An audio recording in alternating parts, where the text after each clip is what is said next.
Tim kuasa hukum tersangka Roy dan Dr. Tifa Senin besok akan mengajukan penangguhan penahanan atas kliennya ke Kejaksaan Negeri Jakarta Selatan. Apakah puluhan nama yang disebut akan menjamin Roy dan Tifa dapat menjadi pijakan untuk permohonan ini? Lantas, bagaimana kelanjutan kasus tudingan ijazah palsu yang sudah menjadi sorotan publik?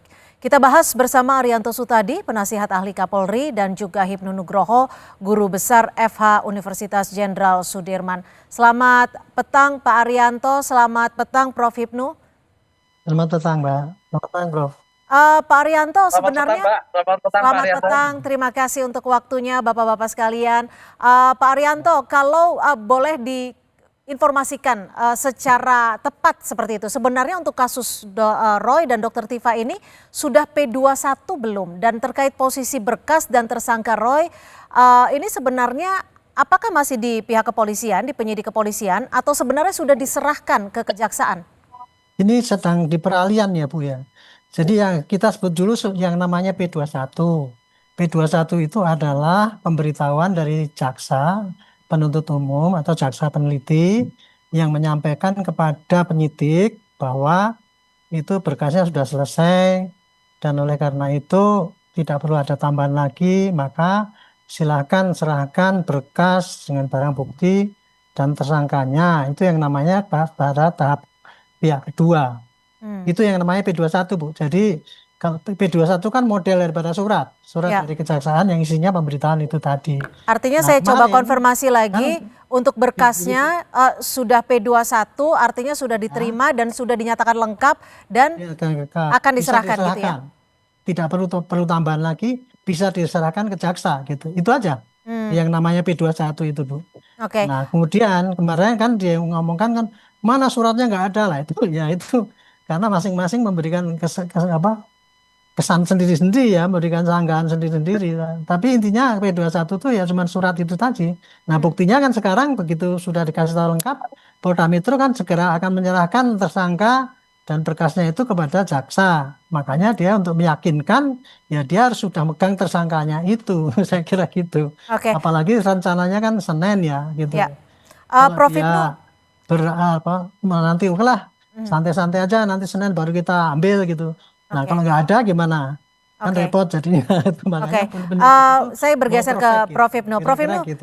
Kalau secara normatif, apakah penahanan Roy Suryo dan juga Dr. Tifa ini sebenarnya sudah memenuhi setiap unsur, baik itu objektivitas pidana atau juga subjektivitas dari penyidik? Ya, kalau kita melihat sesuatu syarat objektif itu apabila ancamannya di atas 5 tahun. Nah, ini kita lihat Roy Suryo itu yang mana? Yang undang-undang IT atau terkait fitnah atau terkait pencemaran. Kalau terkait pencemaran dan fitnah itu tidak memenuhi syarat. Tapi tidak perlu ditahan ya karena di bawah 5 tahun ya ancamannya. Memenuhi syarat. Ya ancamannya, melihat ancamannya. Karena ancamannya adalah di atas 5 tahun. Itu syarat objektif, Pak. Nah, syarat subjektif tergantung dari masing-masing penegak hukum. Tapi sekarang ini namanya syarat subjektif diobjektifkan. Adakah kekhawatiran melarikan diri? Adakah merusak barang bukti? Kan gitu Mbak. Nah pertanyaannya dalam waktu ini ada kekhawatiran enggak? Itu yang menjadi menarik sekarang ini lah. Kalau itu sebetulnya kalau kita melihat penahanan ini adalah penahanan terkait segera mau ada dilimpahkan kepada penuntut umum. Kan gitu. Karena di dalam pasal 100 sesuatu apabila sudah P21 penyidik wajib menyerahkan barang bukti dan tersangka untuk melakukan penuntutan. Begitu Mbak. Pak Arianto, jadi konfirmasi lagi, apakah ini terkait fitnah atau termasuk ITE-nya juga? Karena berdasarkan tadi juga diinformasikan bahwa ketika ancamannya di atas 5 tahun artinya harus ditangkap. Kalau saya melihat dulu ya pengumuman waktu itu pertama kali ya sebelum dipecah itu.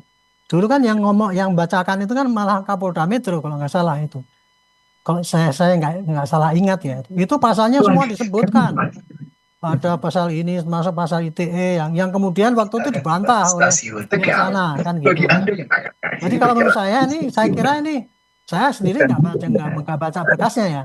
Itu saya kira kalau dulu saja di waktu menentukan tersangkanya itu dibacakan bahwa tuh apalagi pelecehan ataupun pencemaran atau termasuk undang-undang ITE, saya kira di dalam berkas itu ada masuk itu gitu.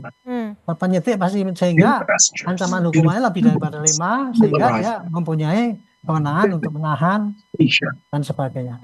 Tapi Itu perkiraan saya, Pak Arianto, karena kenapa saya sih tidak ada pernyataan yang benar-benar tegas begitu ya, benar-benar clear untuk kasus ini betul sudah P21 dan disebutkan ataupun disampaikan baik dari pihak kejaksaan dan juga pihak penyidik Polda? Bagaimana Bu?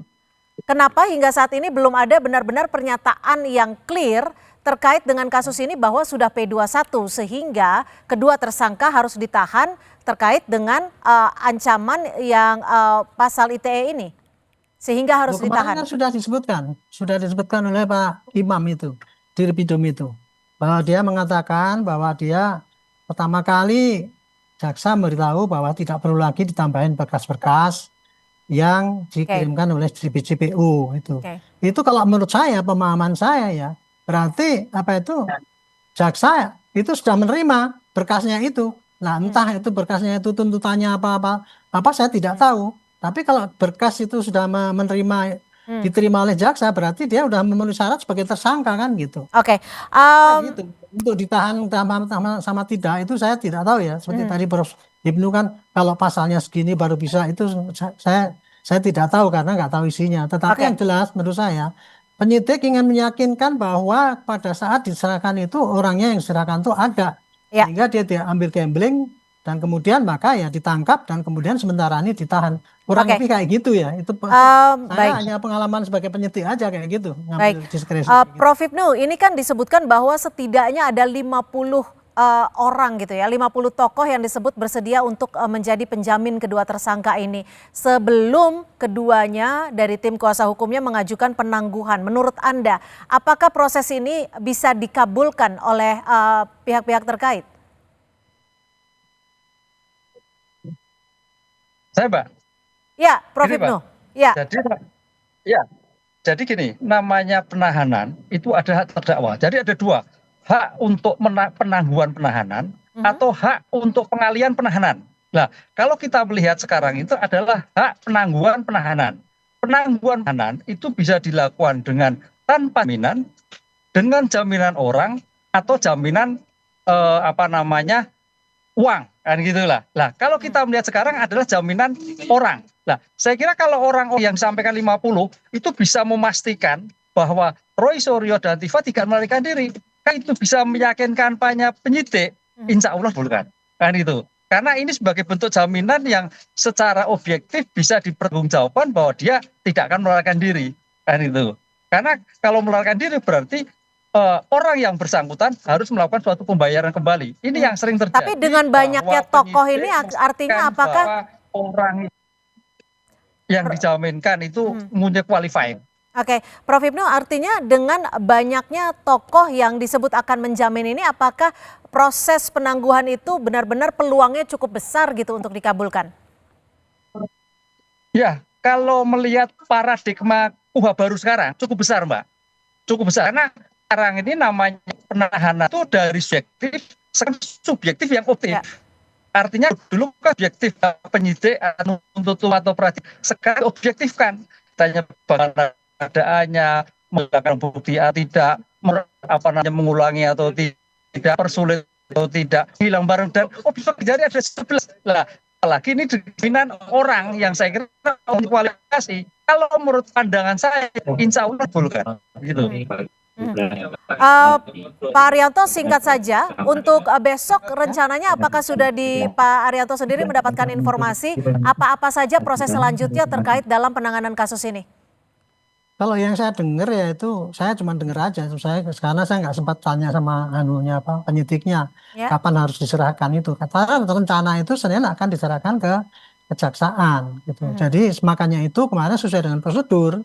Begitu ditangkap itu kemudian kan diperiksa kesehatannya. Gitu. Memang SOP dari kita dari dulu ya kayak gitu. Ya. Harus kita jamin bahwa orang. Jam berapa itu Pak rencananya penyerahannya? Ya.